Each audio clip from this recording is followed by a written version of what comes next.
Welcome to the top 10 most anticipated and noteworthy comics for July 17th, 2024.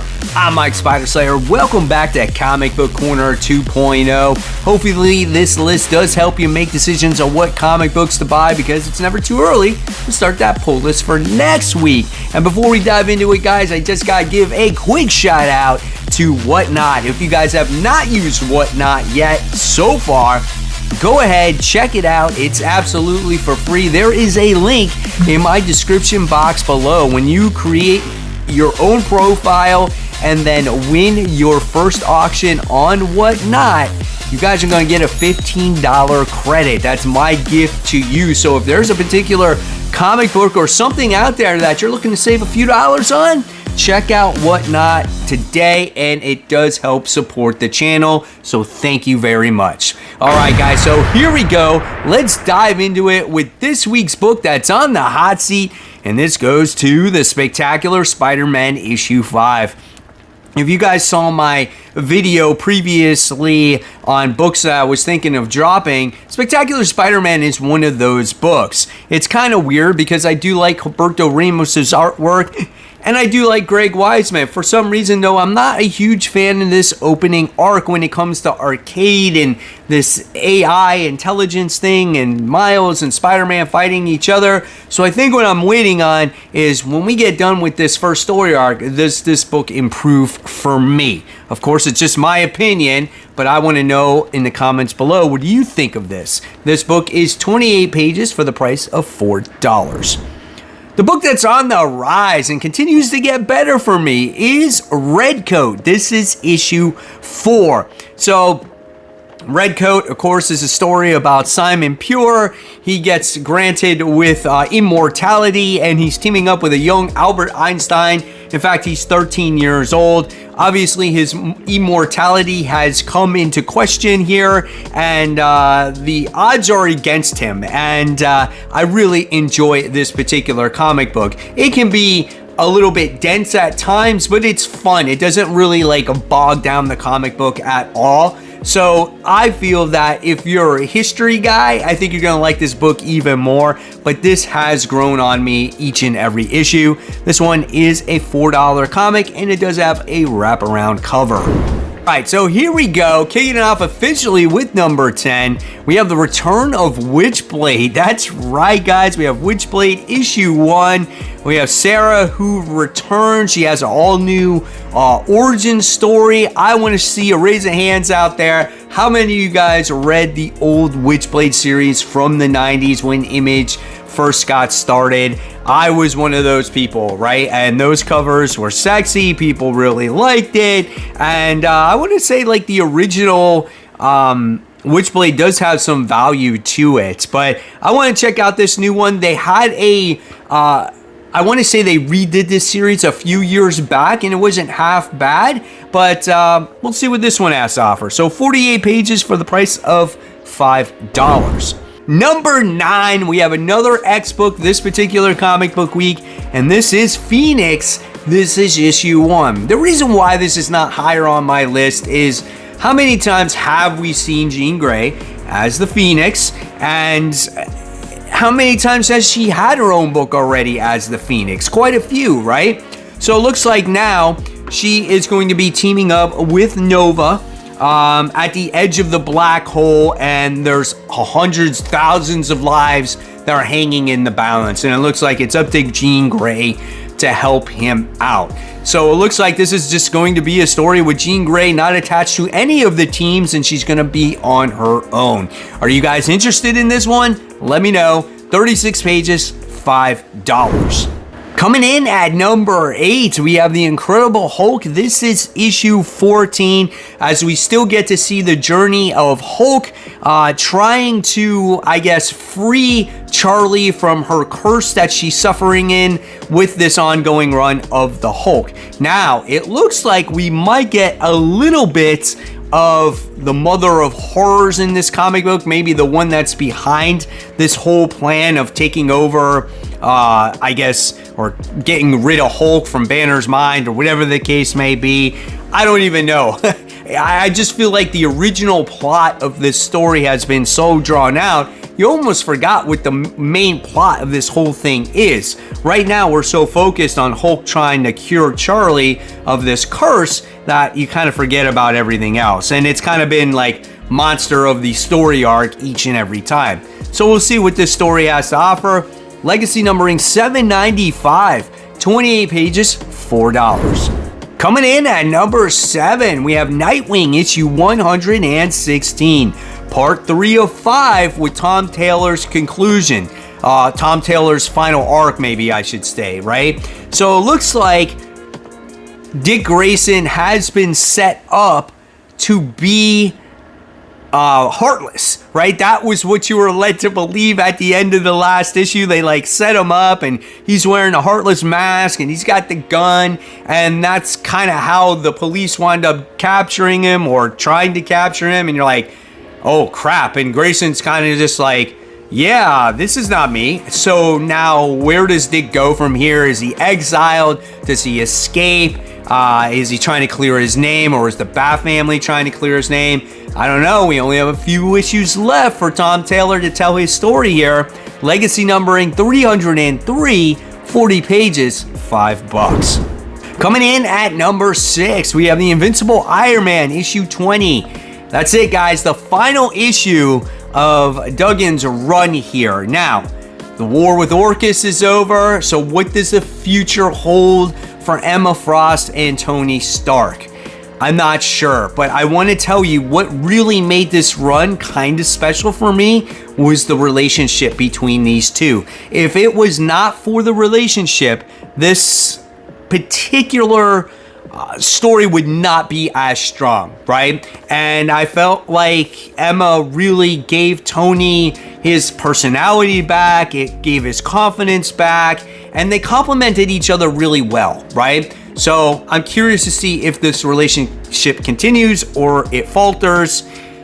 I'm gonna miss it. So the legacy numbering here is 670, 36 pages, $5. Coming in at number 5, we have Ultimate X-Men. This is issue 5. We got what's called the New Mutants, because that's what they're titled. I almost wish maybe, you guys are right in this aspect. Maybe they should have called them the New Mutants or the Ultimate New Mutants instead of the Ultimate X-Men. But I think we're slowly getting there.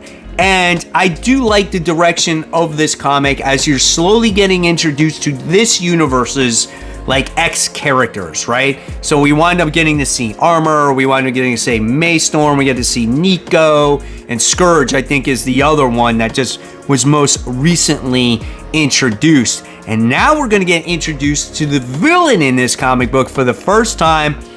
And if you've been reading this book, you might have an idea of who the character is.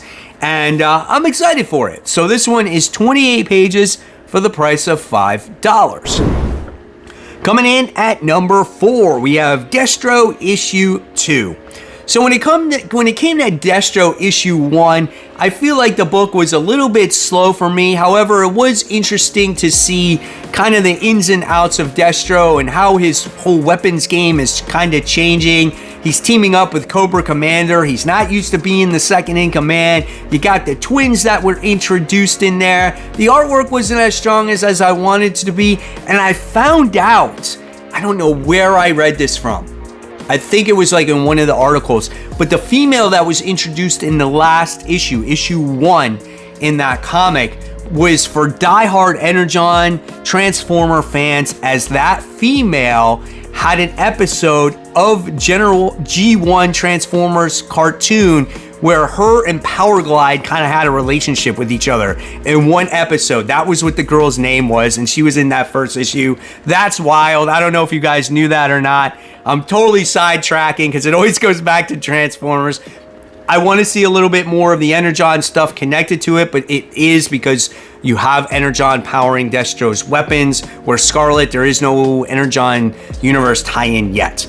28 pages, $4. Coming in at number 3, we got the absolute power stuff now.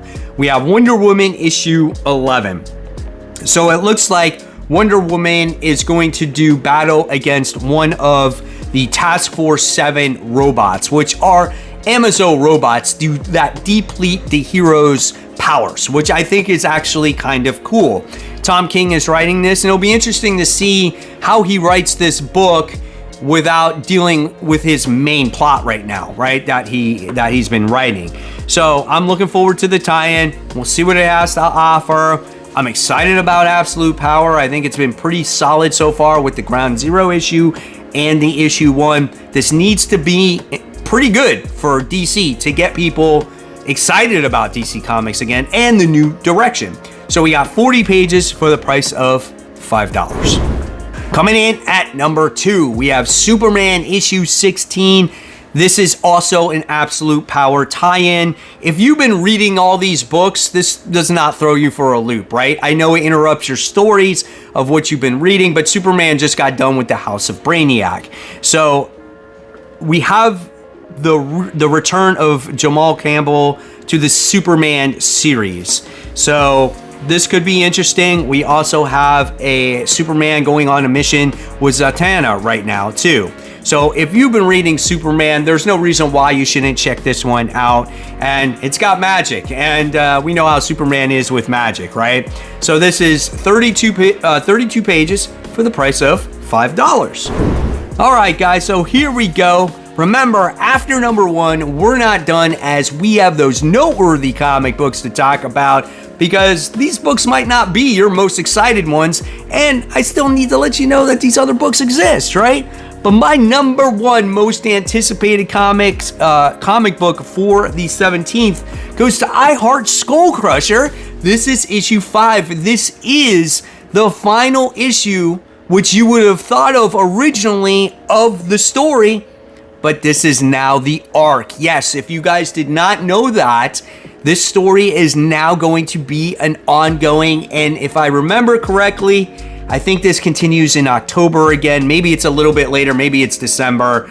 I read so much stuff, I get things confused sometimes.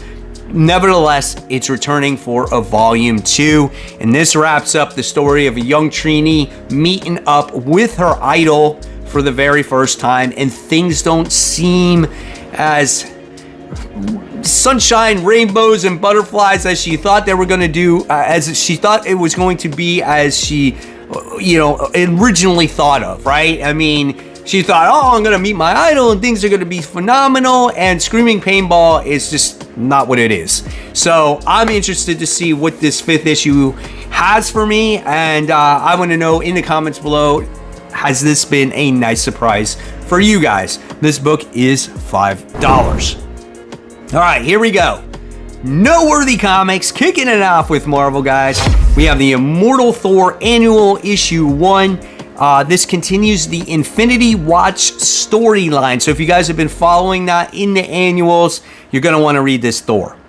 We have the continuation of Star Wars. This is issue 48.